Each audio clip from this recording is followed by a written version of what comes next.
savez depuis 24 heures qu'un sorcier clandestin a lâché des animaux magiques en plein New York? Oui. Où est cet homme à présent?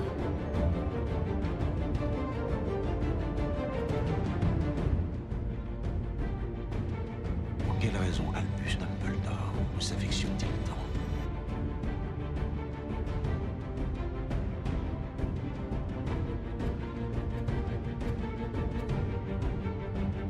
Grindelwald a une vision.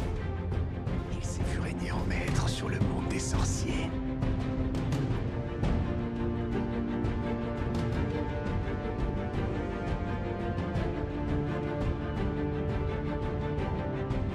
Ça va aller.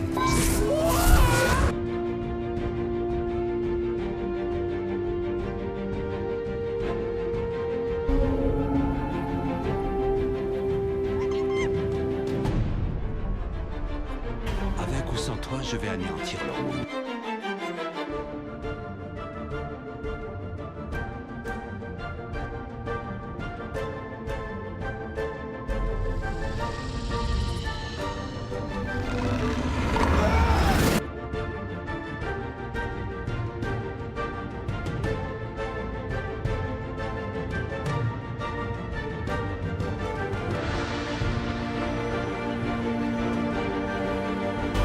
Je peux la garder?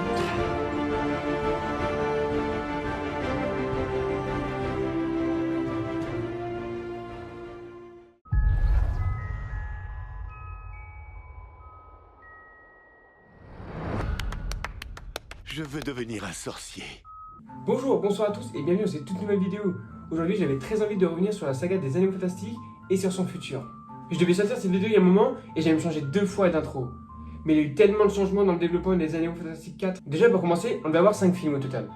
Ensuite, après la sortie du 3, David Yates, donc le réalisateur des Animaux Fantastiques et des 4 derniers Harry Potter, a dit dans une interview que le développement des suites sont en pause.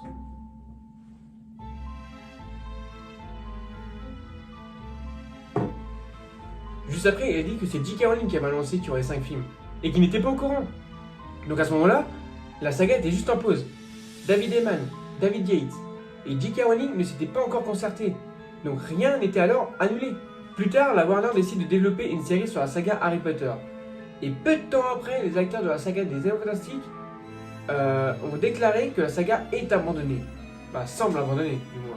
Aujourd'hui, la saga des Animaux Fantastiques a l'air bel et bien terminée. Ah, c'est subtil. Je vais vous faire un petit tour de magie. Et voilà, mon verre est plein.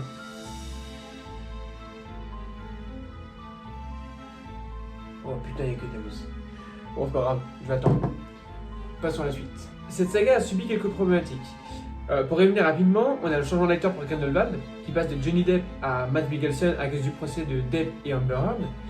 On peut citer aussi le cas Ezra Miller et ses multiples débordements, et ce qui est reproché à J.K. Rowling malheureusement.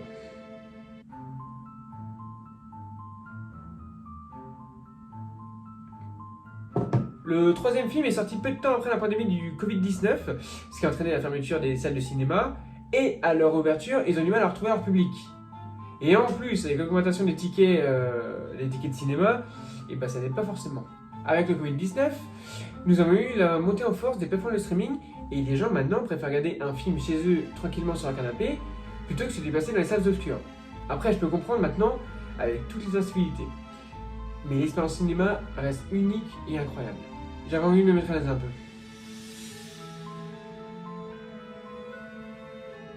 Bref, après tout, on sait jamais. Peut-être qu'un jour on aura le droit à une suite pour conclure cette saga et voir ce duel qu'on attend tous entre Dumbledore et Grindelwald. Je garde espoir et je m'accroche au peu que j'ai. Comme par exemple, ils viennent d'ouvrir une extension au parc Universal Studios en Floride sur le thème des Animaux Fantastiques. Une preuve que les gens s'y intéressent encore, non? Dans cette vidéo, je vais vous parler de ce que j'aurais aimé voir dans ces possibles suites. Sans plus tarder, c'est parti. Nous savons que le 5e film se passera en 1945 avec la bataille entre Albus Dumbledore et Gellert Grindelwald et l'emprisonnement de ce dernier. Donc, entre le 3e et le 5e film, il y a environ 14 ans d'écart si on se situe bien en 1930-1931. On pourrait situer l'action du 4e volet entre 1938 et 1940 pour plusieurs raisons, comme la visite de Dumbledore à Tom Jedusor et de sa rentrée à Poudlard, et la rentrée de Rubeus Hagrid. A savoir aussi que Tom Jedusor ouvre la chambre des secrets en 1943. Ça va être sympa de voir la traque de Grindelwald et en parallèle Dumbledore qui doit gérer les soucis de Poudlard. Mais développons ça tout de suite. Partons du principe qu'on aura ces suites.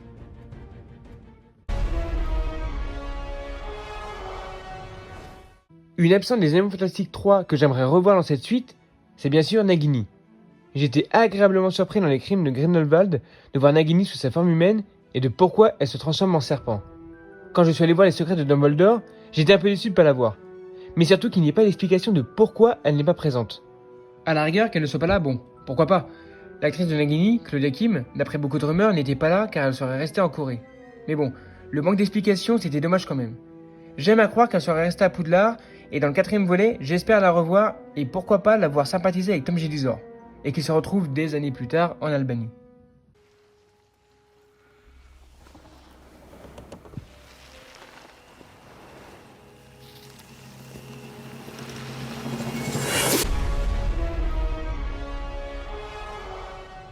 Si comme j'ai dit plus tôt, le 4e film se déroule quelques années plus tard, et quand on tourne à Poudlard comme dans le 2 et le 3, ce serait sympa de voir une rencontre entre Hagrid et Norbert Dragono. Comme Norbert, Hagrid est un passionné de créatures fantastiques, et juste le simple fait de voir un petit cameo ou une petite conversation entre eux, ça serait trop bien. Après là, c'est un gros fanservice, mais bon.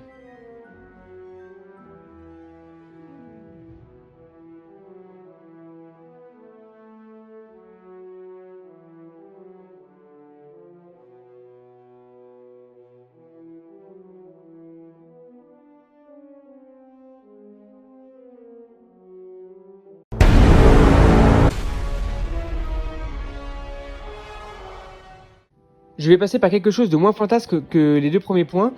Je souhaiterais voir l'évolution de leur romance dans ce 4e volet. Ça a été bien développé jusqu'au 2 et rapidement survolé à la fin du 3e devant la boutique de Jacob. J'aime beaucoup leur relation et j'espère la voir aboutir sur quelque chose avant la fin du 4e film. Le titre principal de cette saga sont les Animaux Fantastiques. Donc on tient à avoir beaucoup de créateurs fantastiques et à voir Norbert partir en expédition pour en récupérer. Un peu comme au début du 3e film où on le voit chercher un Qilin. Ça j'ai bien aimé. Imaginez voir Norbert dans un nid d'acromantules, ça peut être pas mal niveau action et frayeur par exemple. Mais ça rappellerait un peu Harry Potter et la Chambre des Secrets. Mais il y a tellement de créatures différentes dans son livre que le choix est vaste.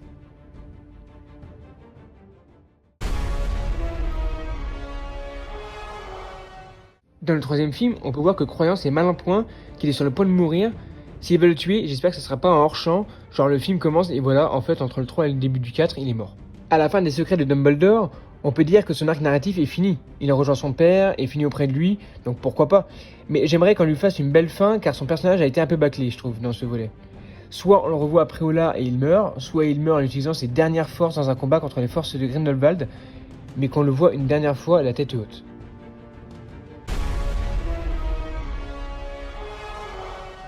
Dans le 3e film, on peut voir un combat entre Albus Dumbledore et Gerd Grindelwald, mais dans une dimension miroir.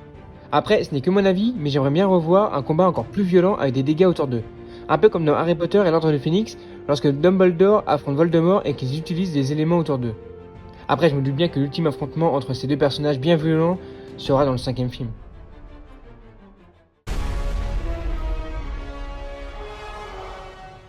Depuis le premier film, on ne sait pas ce que devient Perceval Graves.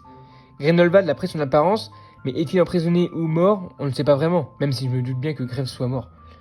Ce serait peut-être sympa de l'évoquer, ne serait-ce que le temps d'une phrase ou un titre dans le journal, genre « On a retrouvé le corps de Graves », par exemple. Je sais que ce n'est qu'un détail, mais j'ai beaucoup aimé ce personnage interprété par Colin Farrell.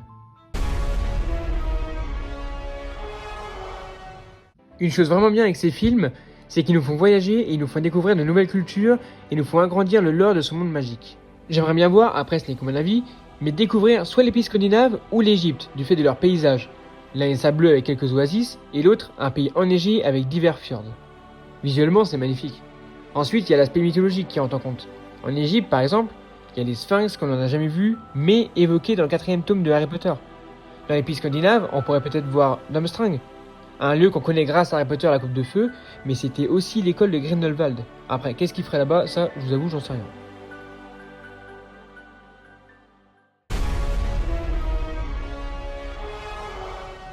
Et pour terminer, j'aimerais bien voir Ilvermorny.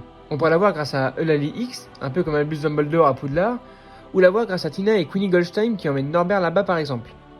Après, ce n'est que du fantasme, mais c'est vrai que depuis la dernière vidéo que j'ai faite sur les spin-offs que j'aimerais voir adaptés, voir les autres écoles magiques me hype bien quand même. Je n'ai plus qu'à espérer.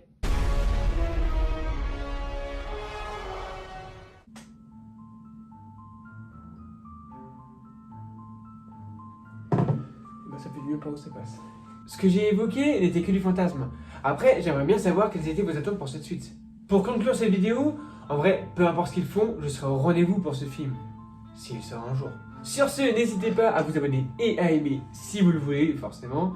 On se retrouve très vite dans une prochaine vidéo. C'était La Taverne du Cinéma avec Piquette en tenue de Norbert Dragolo pour vous servir. Ciao. Ah oui, une dernière chose. Est-ce qu'on pourrait voir la transition des tenues de Dumbledore de quand il passe du costume 3 pièces à la robe de sorcier et son chapeau pointu et ses lunettes demi-lune? Allez, je vous laisse sur ça.